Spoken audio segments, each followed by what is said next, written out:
but nothing changed unless you change what's around you, how you think, how you live, how you speak, how you walk, how you blink, how you talk, how you teach, how you reach, let it sink. What's your purpose? What's your passion? Through the pain, what's your plan? Is it plane? On a plane? Hydroplane? I'm just playing. What's your purpose? What's your passion? Through the pain.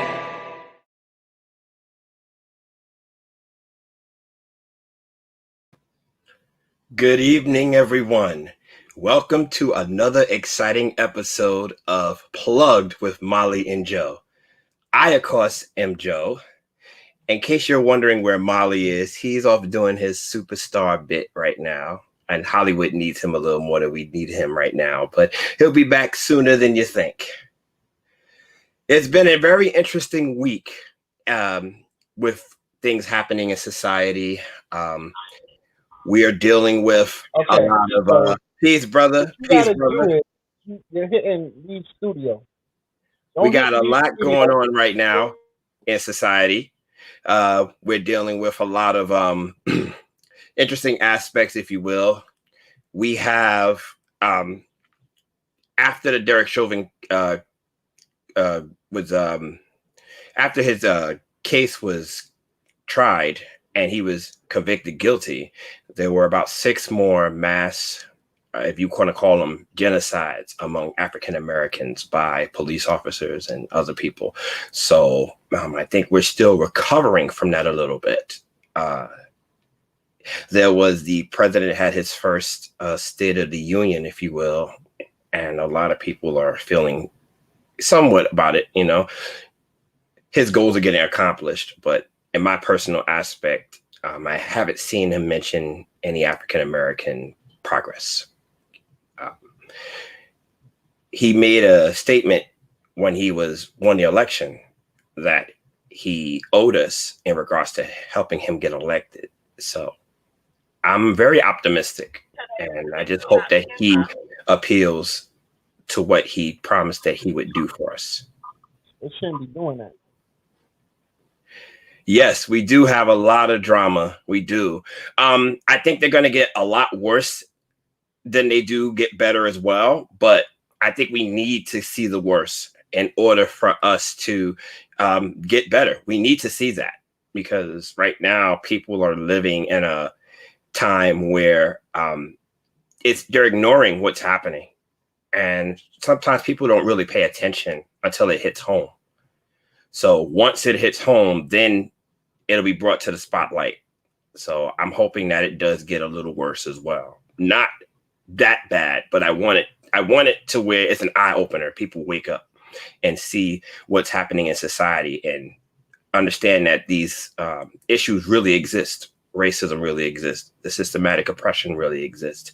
And like I said earlier, it won't happen until the worst happens or people realize what can really happen from it. We have a very special guest with us today, Brother Kerwin Phillip, who is from Brownsville, Brooklyn, who is a Brooklynite, New York native, earned his undergraduate degree in accounting from Morgan State University and his master's degree in business administration from Everett University. He is an author who recently released the first book, Malik's First Job, Financial Principles for Teens. He is also the co-founder of the Youth Business Exchange, which is a 501c3 nonprofit organization that supports and promotes youth entrepreneurship. Welcome to the show, Brother Kerwin. Hey, peace. What's going on? Glad to be here. Everything is well. Glad to have you aboard. Yes, sir. We have a lot that we go into. If you're not familiar with the show, what we do is we do a couple of shout out to Brownsville, Brooklyn. That's right. Brooklyn in the house. No doubt. I'm a Harlemite myself, but I spent a little time in my Brooklyn. So, I did my bid, if you will. We don't hold that against you. But we're gonna for those who are not familiar with the show, so introducing Kerwin, we're gonna do a little interview with Kerwin later. He's gonna talk about his book. He's gonna talk about some of the life decisions that he made and how it affected. Look at that! I need a copy of that too, brother.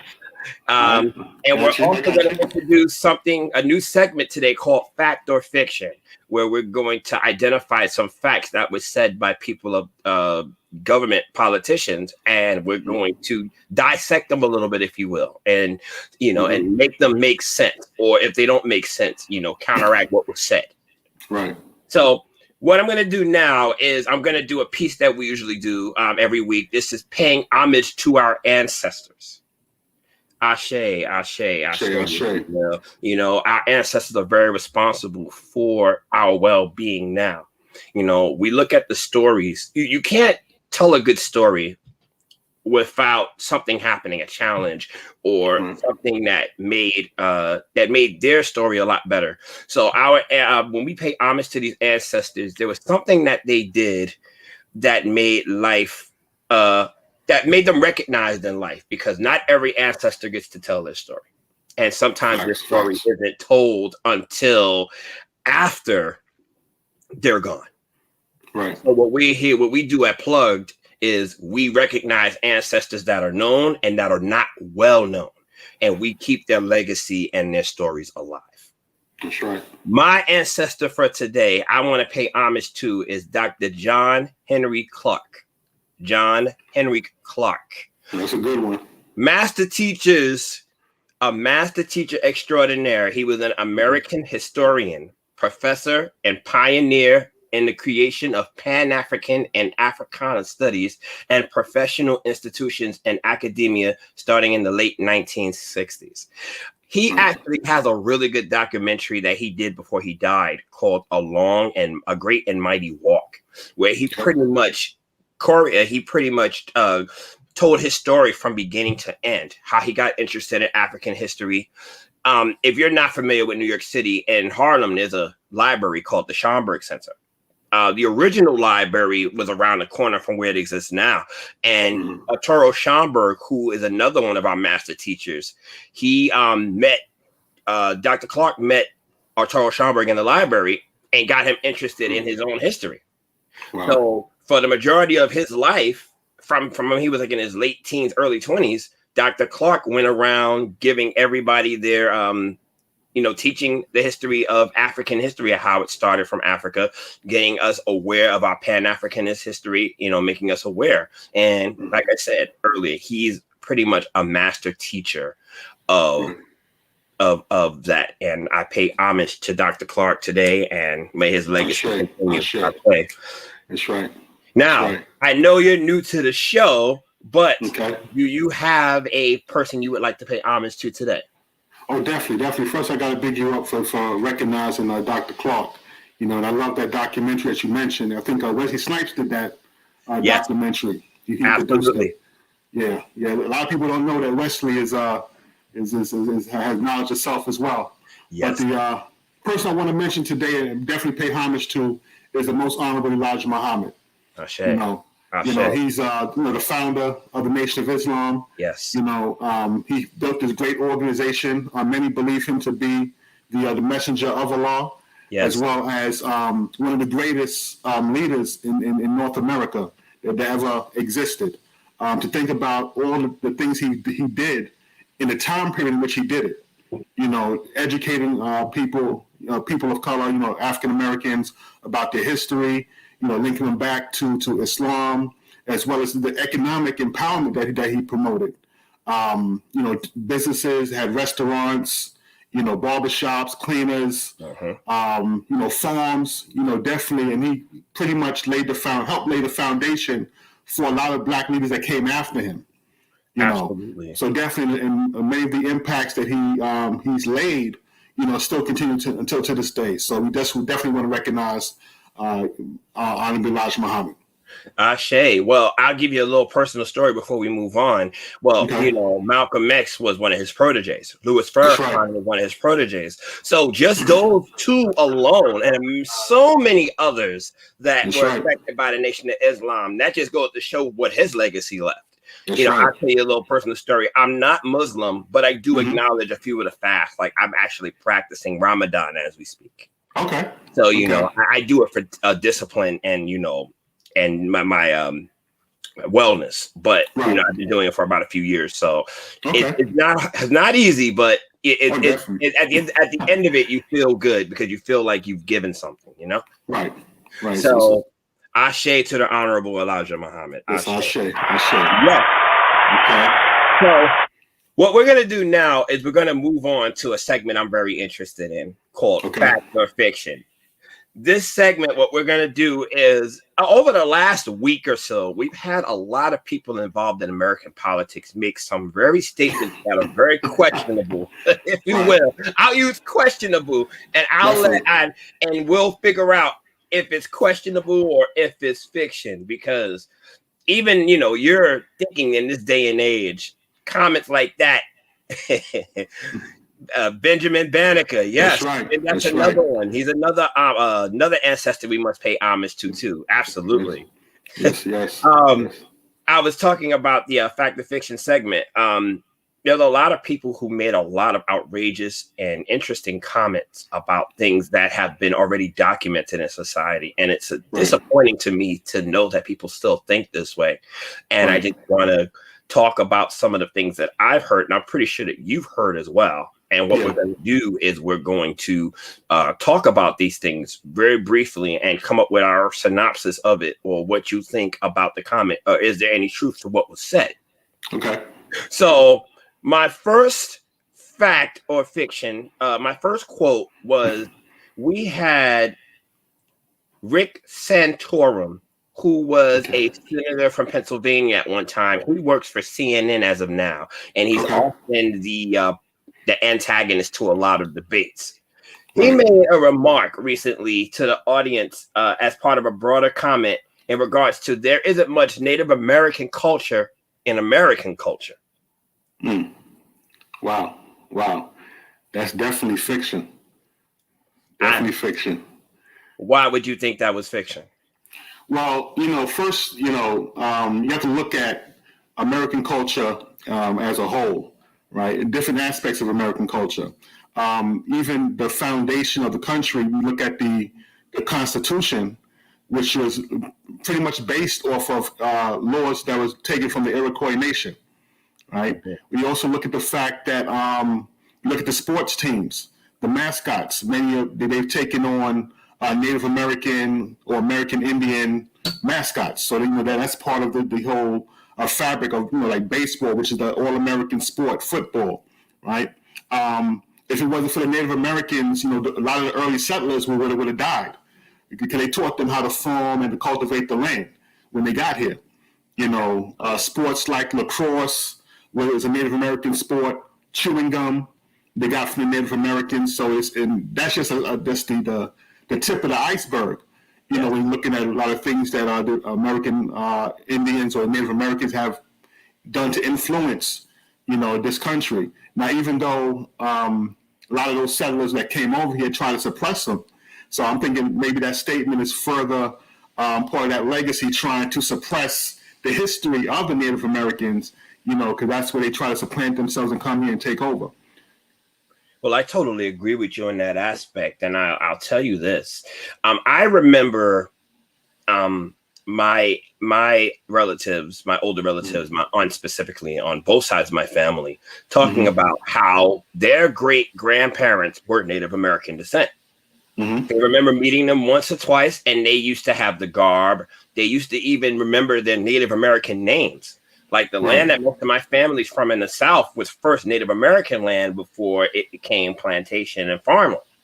Right. So one of the things I also want to point out is, if Native American history wasn't embedded in culture, why, for African Americans, a lot of people may not know this. All we have to do is prove a little bit of our Native American ancestry in this country, and we can give reparations for that, because that was one of the first groups of people that was given reparations by the American government because of how much damage was done to their culture and society. Right. So to make a statement like that, and it's documented that that American culture did so much to them, it just goes to show you that either they're trying to create this narrative that is of ignorance or inconvenience. And what I say by it being inconvenient is that it's old news. People don't like hearing past news that hurt them and made them feel a certain way.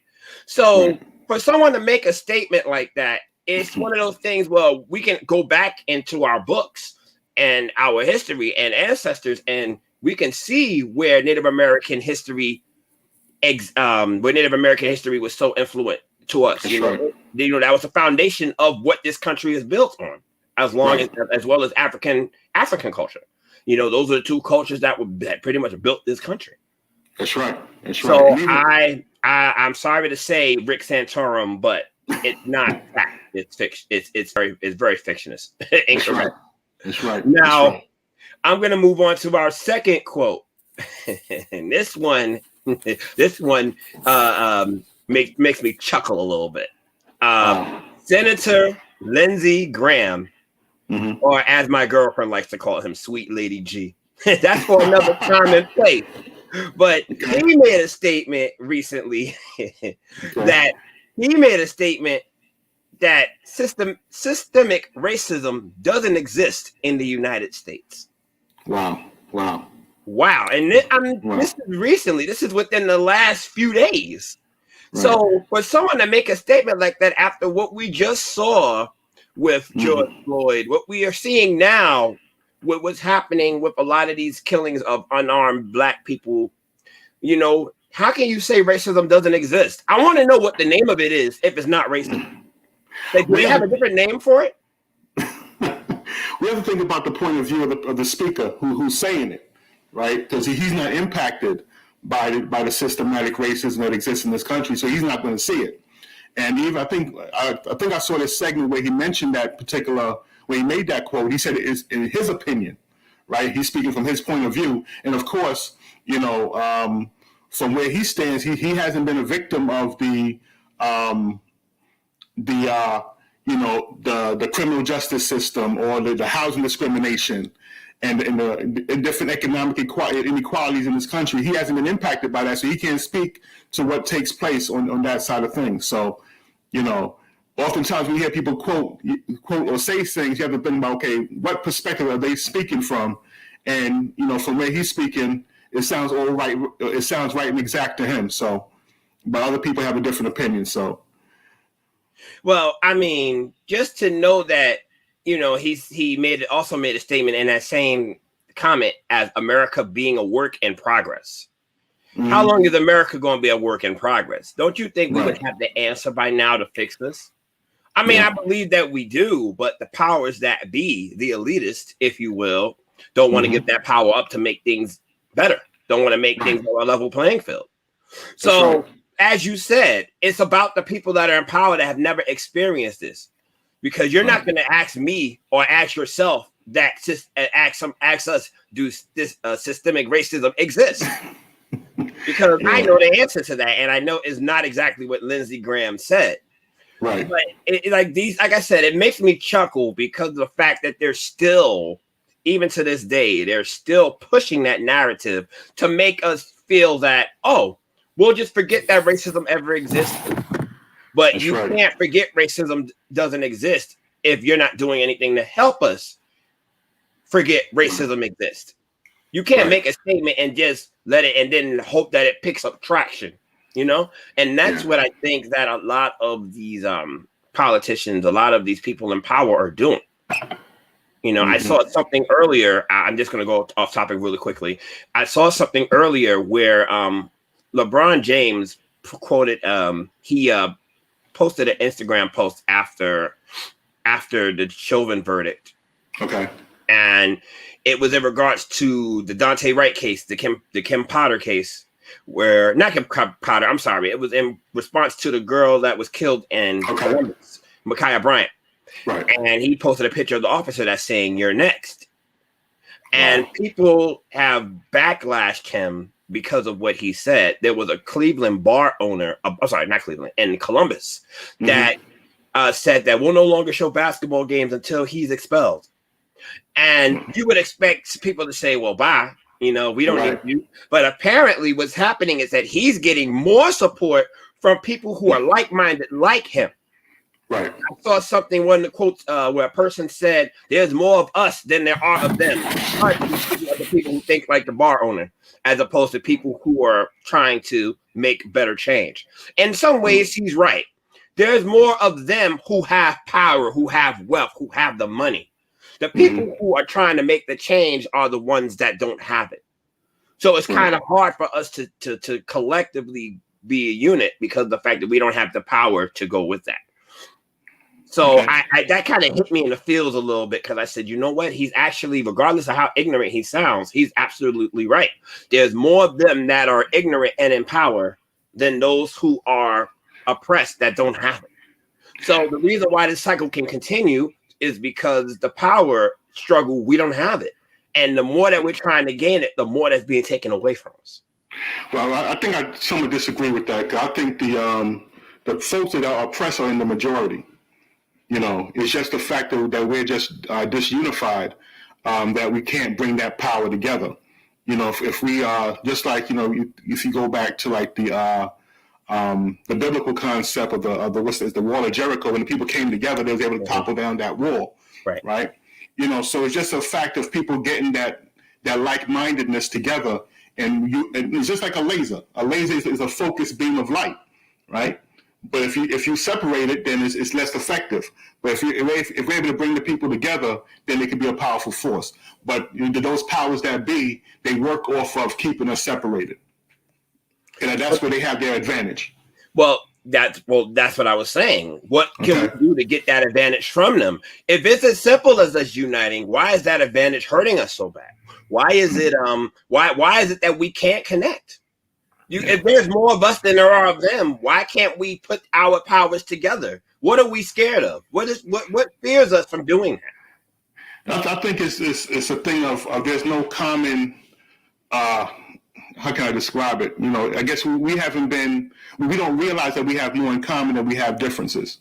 You know, if you look within the Black community or the African American community, I say the Black community, you know, we separate ourselves. Okay, I'm African American, I'm Caribbean American, I'm African, I'm from Belize, I'm from Trinidad, I'm from Jamaica, right? And there's so much separation. I realize, you know, we're all one family. It's just a fact of when the boat came over here.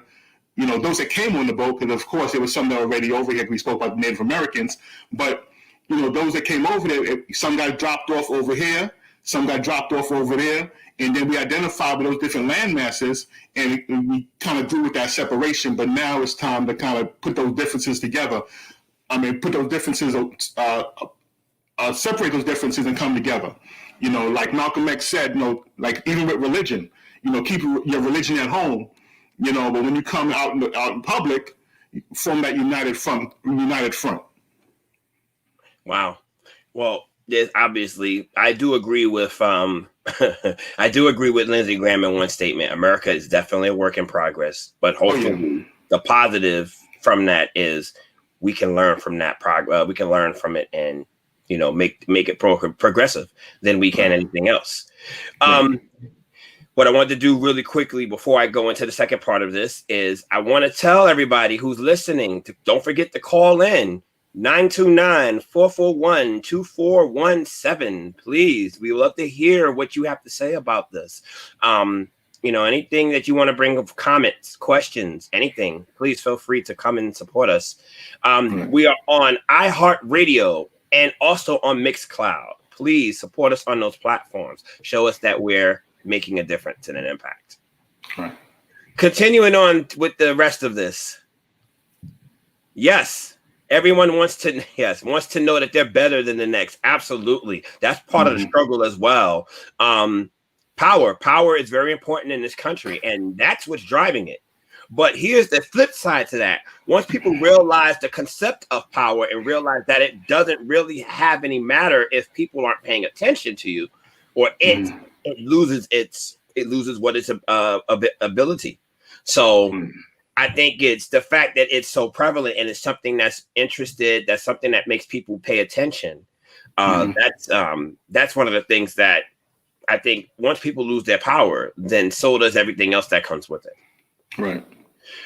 So the next quote that I wanted to talk about was another senator, Rand Paul, of Kentucky. Okay. He made a suggestion that the new Republican voter suppression laws cannot be racist because many of the backers of Jim Crow policies were Democrats over 50 years ago. And that and the people and that Democrats were responsible for the beating of John Lewis on the Edmund Pettus Bridge. Wow. Wow. You can't make this stuff up. You cannot. Wow. What I will say, one thing is Democrats, well, Republicans, to his credit, Republicans were the party of Lincoln. Mm-hmm. They were responsible for the Emancipation Proclamation and so on. Right. They were responsible for that. If anything, you give Republican, that was what they did. But after that, everything else just kind of went down to the wayside. Yeah, but also, I guess I will agree with, like you said, in some aspect of it, because originally the Democratic Party was pro-slavery, pro-Jim Crow, right? So, they kind of laid the foundation, but then I think after the Civil Rights Act was passed is when things made that transition, and then I guess I forgot who was supporting it, but at that point in time, it kind of flipped, and it was like a Democratic candidate that was supporting the Civil Rights Act that then blacks started gravitating towards the Democratic Party, and then the rich, other like Europeans or Euro-Americans didn't like the voting right or the Civil Rights Act. Then they kind of switched over to the Republicans. So around that time is when everything flipped over. But originally, like you said, that the Republicans were originally, the Black Party or the pro-Black. No, I didn't say pro-Black, but they supported, Black people having their freedoms and their liberties in this country. Right. So there may be a little truth into what he's saying, but you cannot put something that happened over 50 years ago to what's been happening over the last 60 years. Right. You're making a statement based off of times that you weren't even around for.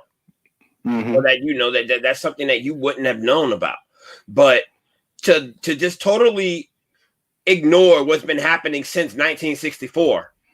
The last 50 years, I think way more damage has been done over the last 50 years than what's been done 50 years before that. Right. So Rand Paul, I'm sorry to say, but your quote is fiction. Maybe with a little bit of fact in regards to the Republicans being the first ones to emancipate slavery.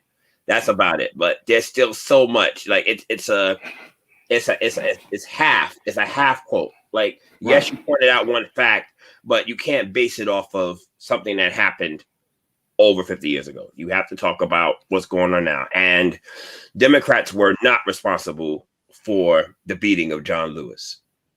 They were Democrats. Why would Democrats beat John Lewis when they're fighting for the same thing? So, okay, our next quote, our last one, we're going to talk about something that I just actually picked up today, and I had to talk about it. Ray Garofalo, who was a Louisiana representative, they were talking about education in the school system in Louisiana. Right. And one of the comments that he made was, we needed to acknowledge the good in slavery. The good in slavery. That makes me laugh just thinking about it. Right. If you ask my ancestors, what nothing good about slavery. Right. And there's another aspect of who's making the statement, right? Who benefited from it? Again, who's telling the story, right? So if the person was benefiting from slavery, it's good for them.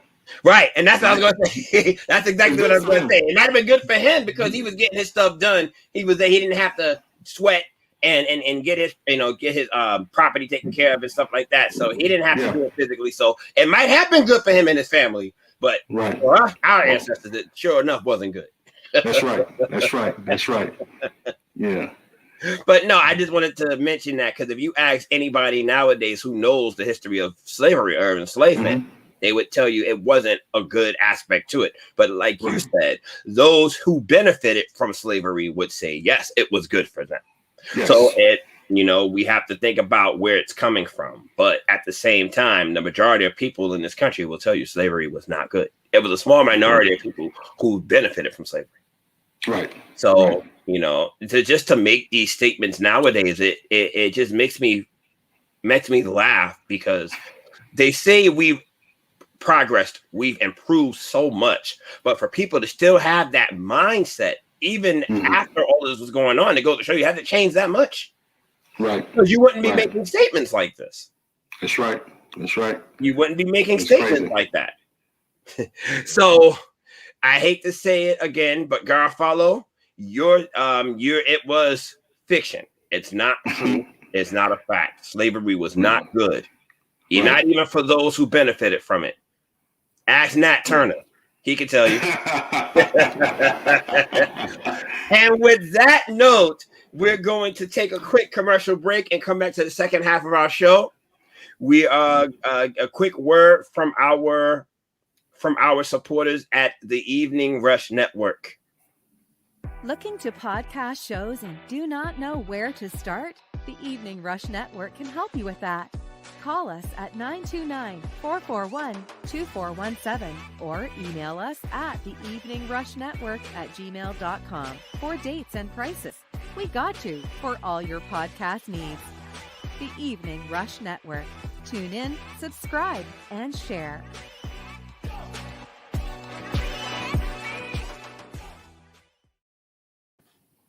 Okay, everybody, welcome back to the second half of our show. So we are sponsored by Baller, Big Apple Leadership in the arts. Great organization. We need to support more organizations like Baller, giving a lot of our youth and just for the community a chance to understand the importance of the arts, and also show that it's needed, the Academy for the Arts. So let them know that it's needed. I won't say I'm a protege, but I'm somebody who supported from arts in my life. I grew up in choirs and music and things of that nature. So I know personally how important this is. What we're going to do today is we're going to talk about a couple of things before we get to our topic, African Americans' biggest contributions. What I wanted to do was talk about a couple of current events that have taken place. We can talk, let's do this. I'm a fan of Dr. Umar Johnson, who is, I guess, dubbed as the Prince of Pan-Africanism. And what he does, he kind of reminds me of a modern day Malcolm X. And what I mean by that is he's spreading, and a Marcus Garvey as well. He's spreading the word of Pan-Africanism, making people understand why it's important through the public education system, letting us know why it's needed. How can we benefit from a public education system that doesn't benefit us? And he's been deemed as somebody who's a fire starter, very controversial, troublemaker. But unfortunately, most of our people who have lit the fire are automatically deemed as troublemakers. You look at Malcolm X, you look at Dr. King, you look at Stokely Carmichael, you look at Medgar Evers, you look at Marcus Garvey, you look at it seems like they're deemed as the villains, but all they're doing is trying to spread good, for us, but it doesn't help the overall narrative, Right. So what I wanted to do real quick was talk about Dr. Umar's interview. And one of the things that I picked up from it that a lot of people that I know are not going to agree with is he talked about what our president in chief is doing right now, Joe Biden, in regards to, I laugh at this because I'm going to keep my thoughts to myself in certain things, but with President Biden, he talked about how there's no support for the Black community. Like I mentioned earlier in my little soliloquy before you came on, I talked about how he made comment to the African American population after he got elected, telling him that he voted and that he owed us a favor. He had our back. But in his first 100 days, there has been nothing done to benefit African American community. Right. His first days in office, he passed a bill for Asian Americans, a COVID bill, where he realized a lot of people were attacking Asian Americans because they felt that they're at fault for spreading the COVID virus. He's also passed bills for the LGBT community in regards to protecting them against people who are against them and for their safety. But there has been no type of bill or anything to protect African American culture, because it seems like we're seeing a lot, and we've been seeing a lot before he was in office, and there's been no support. Now they're talking about the George Floyd lynching and anti-police lynching bill, which is trying to get passed. He made a statement to Congress last night during the State of Address that he wants Congress to pass it within a month. Well, Dr. Umar stated that Joe Biden can do that tomorrow. If he really wanted that bill to be passed, he could do that right now. With a stroke of a pen. He could put an executive order together just like that. No problem. So my thoughts behind that are he's playing the field in politics. Of course. He's going to support, he's going to push for it, but he's not going to be the one to do it. That's how he plays the ball with Republicans and Democrats. He's telling Democrats he's on their side, but he's telling Republicans they got to be the ones to do it, not me. But that's part of how you move and shake in the politics, you know? Yeah. The thing is, people have little respect, for the African American vote. They take us for granted. They tell us one thing just to get themselves in the office, but then, when it's come times to show and prove, all the promises that you made, that they don't show up because they know that, we have, I guess we're still, ununited. We have very little political power, a unified power. So they can just tell us anything because we're not going to do anything. We may just run our mouths, but other than that, what you going to do? Right? Absolutely. So like a lot of us are starting to realize it's the business as usual aspect.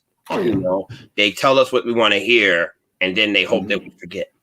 Yep. So exactly, you, President Biden, do what you said you were going to do, because we're waiting. I also wanted to talk about a couple of cases that have come forth of Black men being assaulted and attacked by police. One of them actually died, and another one is in the hospital recovering. Andrew Brown of North Carolina and Isaiah Brown of Virginia. Now, both the cases are very interesting. The one that's been getting the most heat as of late is the Andrew Brown case, because what happened was he was being searched for a warrant. They never told him what the warrant was, so he didn't feel like he had to be there. So as he's driving off, the deputies shot him in the back 5 times. And it's been told that it was an actual killing, like by the police, like he was killed. Now, one of the things I saw on Monday was where the lawyers, Ben Crump and his attorneys as well, his attorney team, they were in North Carolina pushing for the video to be released to the police, to the public. But the sheriff's office at the last minute told them, we're not going to make it public. We're only going to allow the family to see the tape. They showed the family 20 seconds of redacted film, meaning that it was customized to benefit the police. And behind the scenes, at the same time, they're getting the judges in North Carolina to make it illegal to show the film, that it won't be released publicly.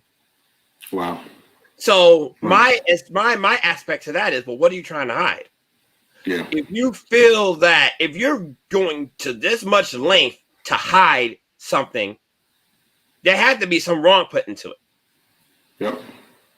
Because if it was something, if Andrew Brown was in fact was the one that started it or caused problems, that film would have been out the day after it happened. Exactly. So the fact that they're not showing any type of film to the police, to the public, or even to the family, or to the lawyers, it shows that there was some wrong done And I hope that for the sake of this country, I hope that it's taken care of sooner than later. That's right. Now, with the other case, Isaiah Brown, this is an interesting story because of how it went down.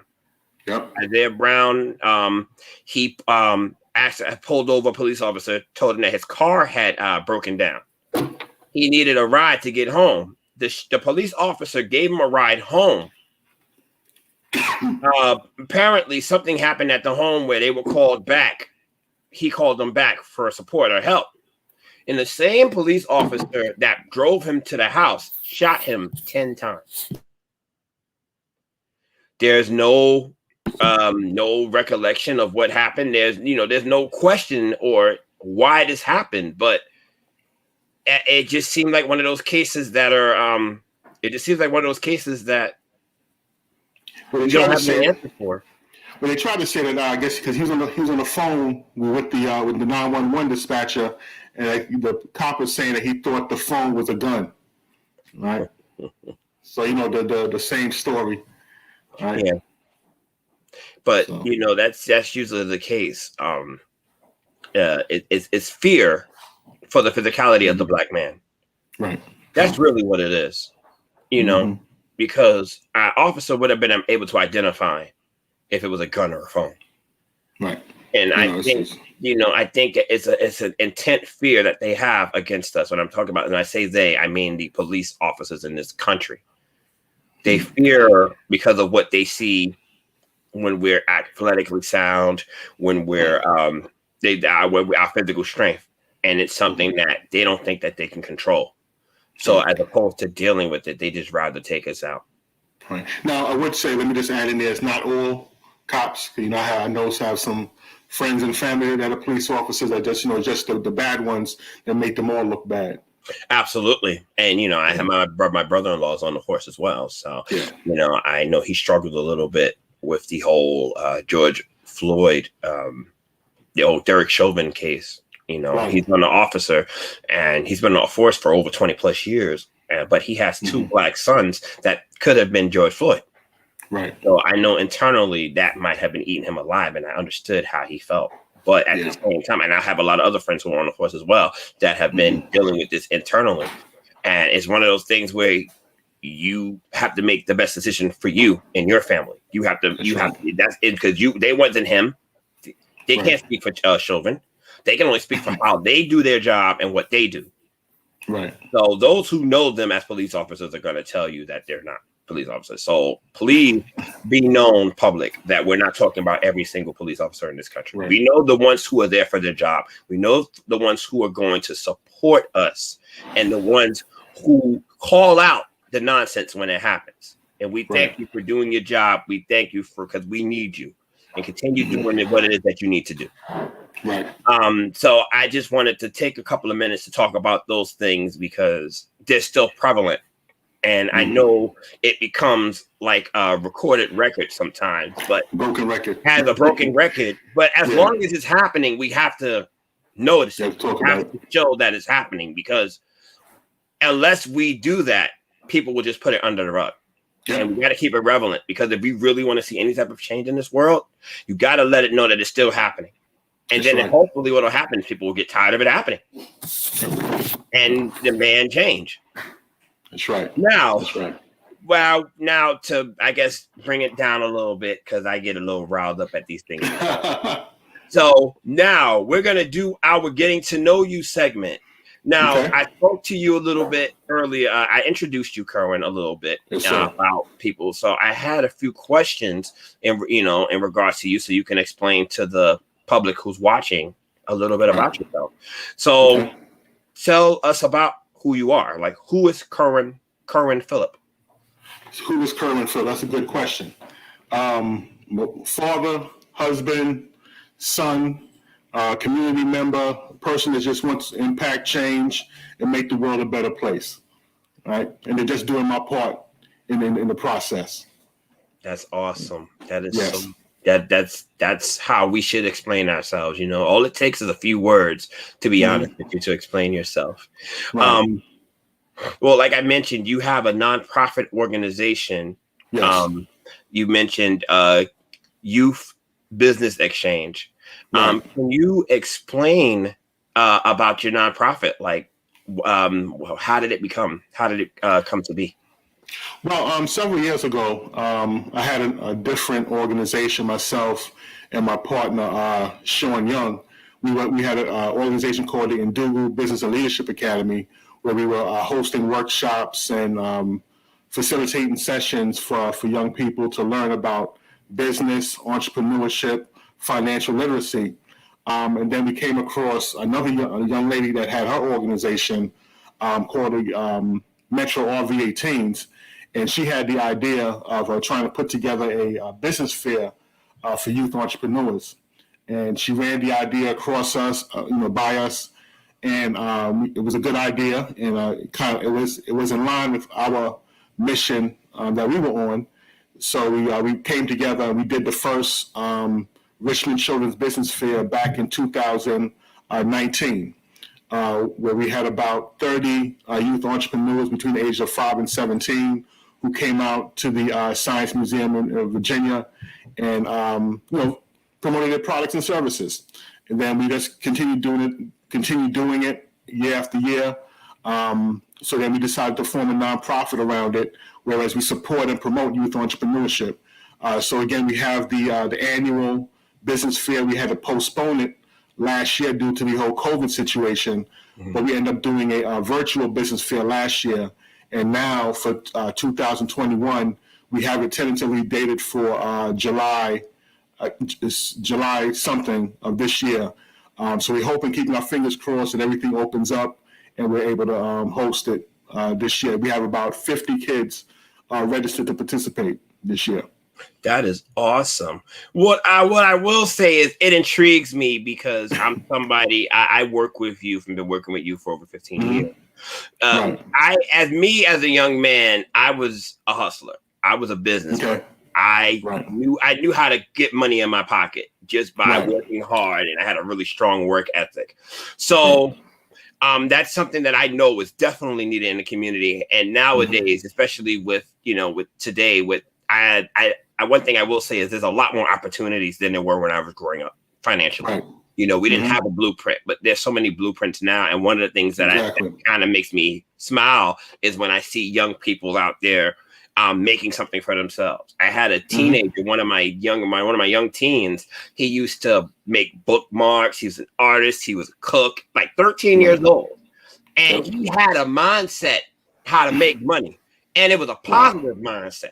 It wasn't a hustling mindset. It was a positive one. So I used to make me smile when I would see him and say, keep doing what you're doing. And I have a soft heart because I was once him. So I always supported to his business. I would buy some cookies. I would tell him I need some things customized for me, a painting, a shirt, So I know for us, we have to continue to support that. So for those who support business, entrepreneurship of youth and teens, support them.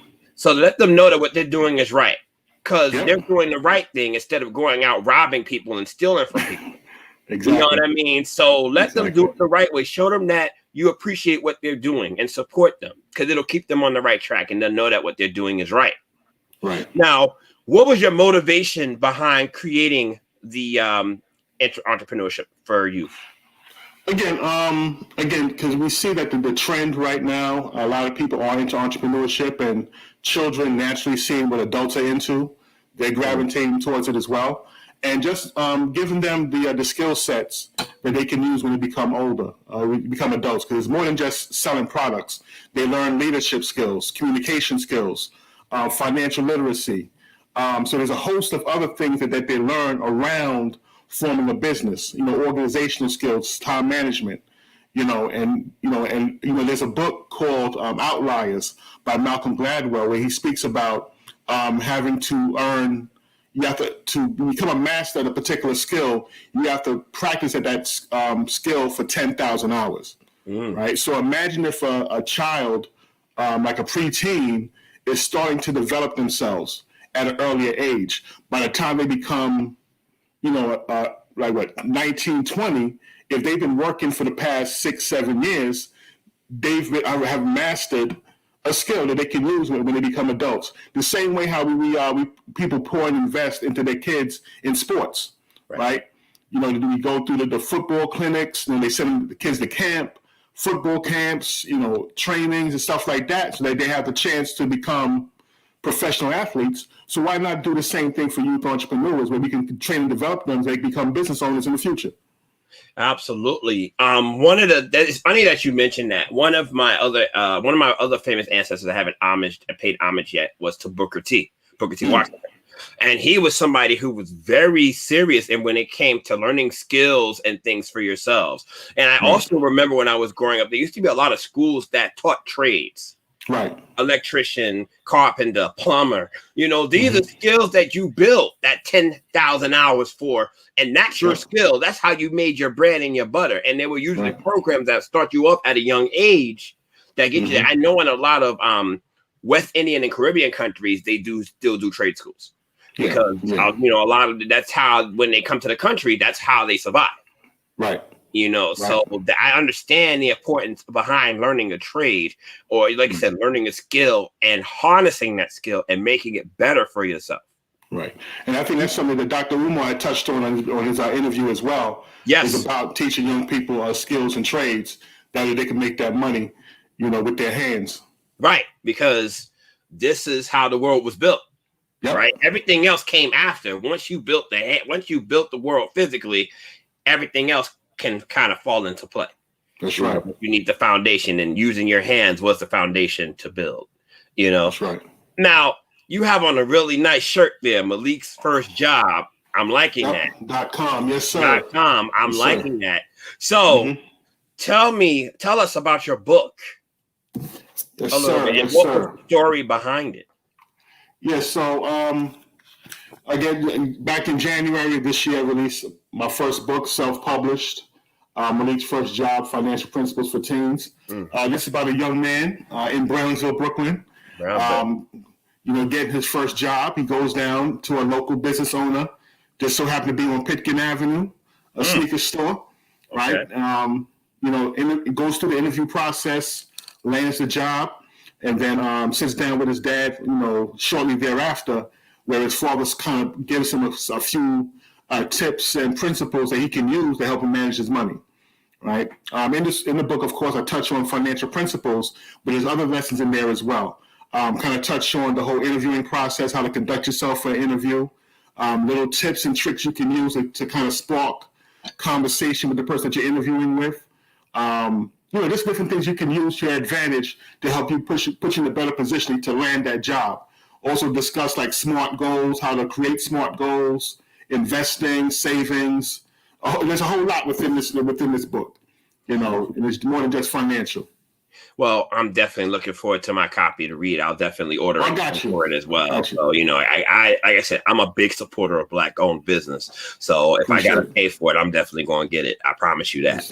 All right, cool. No doubt. What's the story behind your book? Like what made you want to write it? First thing was, you know, when myself, like I said, the organization we had in the past, the Ndugu Business and Leadership Academy, we used to do like a lot of financial literacy workshops, and I was using other books, right, as the foundation for those workshops. And I said, okay, what if I was to kind of create? And sometimes the book itself, the kids couldn't relate to because they didn't see themselves in it, right. So I said, what if I kind of take these same principles, put it in a setting where the kids can relate to, put a black face on the cover, right? You know, the kids will be more apt to want to get into this because, again, they can relate to it. Because he's into sneakers. We see a lot of kids now into sneakers, right? You know, the language within the book is you know, I purposely put like slang in there so it's not as stiff and rigid, right? So the kids can read it and it's relatable to them. Also, myself, you know, in my early adult years, I wasn't too financially savvy, mismanaged a lot of money, and I just wanted to kind of give kids a resource they can use. That way, they have a better chance or better advantage to learn how to master their money in their early adult years. That's pretty awesome. Like you said, I can totally relate to not being financially savvy myself. Even though I know how to get money, there was so much that he would spend it on, and as quick as you can make it, as quick as it goes away. Like it's something as you get older and you grow up and you realize some of this money I gotta start putting away.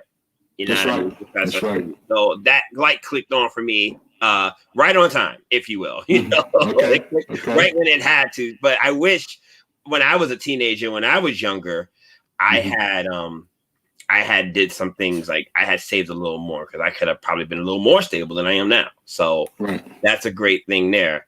Now, another question. How did attending an HBCU impact your life? Like, how did a young boy from Brownsville end up at Morgan State University? Oh, man. Just, in high school, I played football, and I had a few schools that were looking at me to come out and play ball at the collegiate level. And I guess it was down to 3 schools. I know Albany State, SUNY at Albany wanted me to play, and Stony Brook wanted me to come out there and play football. Went to Albany, visited. It was like within a 1 week span, I was visiting all 3 schools: Albany, Morgan, and Stony Brook. That Sunday, I went to Albany. It snowed the night before. There was like 6 feet of snow across the whole campus. And I was talking to the football recruiter. He was like, I said, "Now, how often does it snow like this?" He thought, "Well, this is like snow like this on a regular basis." I'm like, "Oh," so I made a mental note, not going here. Right? So came back. My cousin went to Morgan State, so I kind of visited him. Like I had an unofficial visit where I stayed in the dorm and hung out, and it just felt like home, because I went to a predominantly white high school in the city. So just coming to HBCU and the whole vibe is like, wow, this is amazing. So I made my decision. I said, okay, I'm going to Morgan State. So when I came back to Brooklyn, I called the coach at Stony Brook. I was supposed to go there on that Friday. I'm like, look, I'm not even going to waste your time. I'm not going to waste my time. I made my decision. I'm going to Morgan State. And they didn't even give me an athletic scholarship.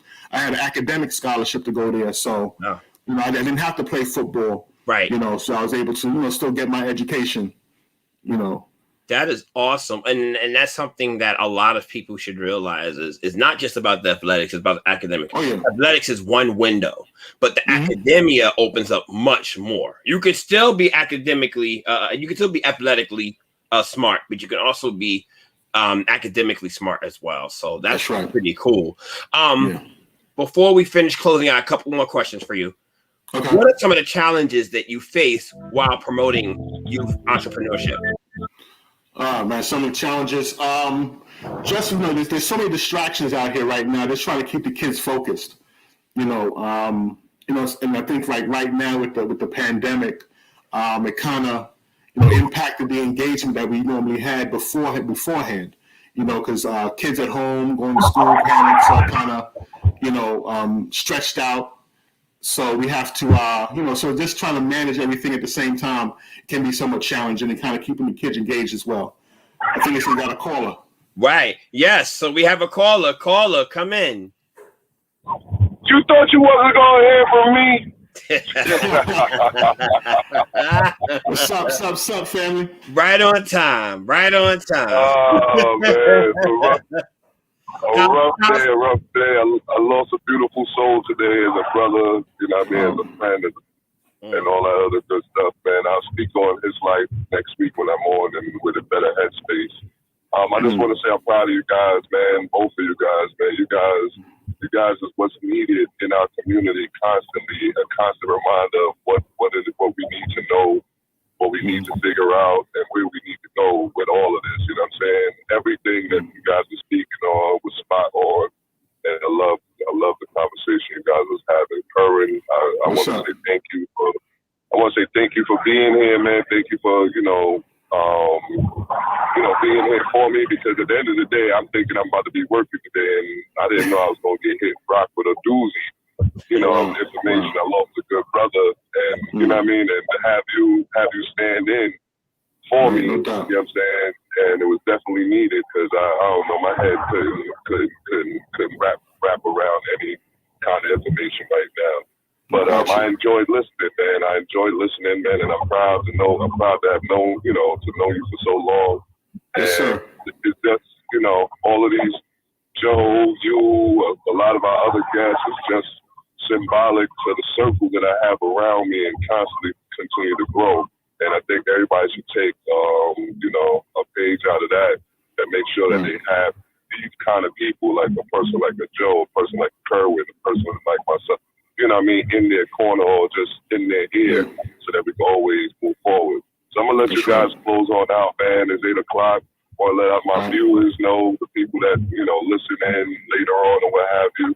Got nothing but love for everybody. This is free info. Share it. It count in this world. All right. Peace out, brothers. All right, peace, family. Praise. Before we finish up the show, brother, just wanted to, we have one last more question before we close. Okay. Now, I wanted to, what's some advice that you would give to the young people who are interested in entrepreneurship? What would you tell them? Oh, man, just, get into entrepreneurship because you want to get into it. Don't try to follow any trends. Don't try to, if you see, okay, well, people are buying this now, so I'm going to jump into it. No, find something that you love.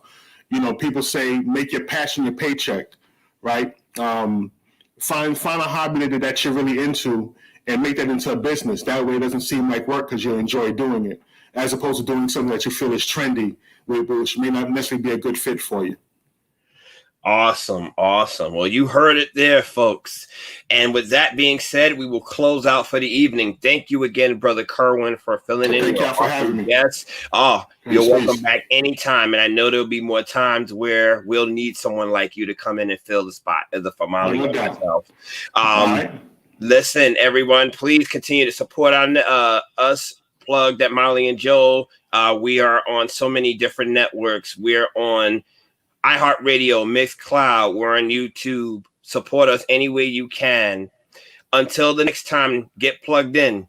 Peace. All right. Peace.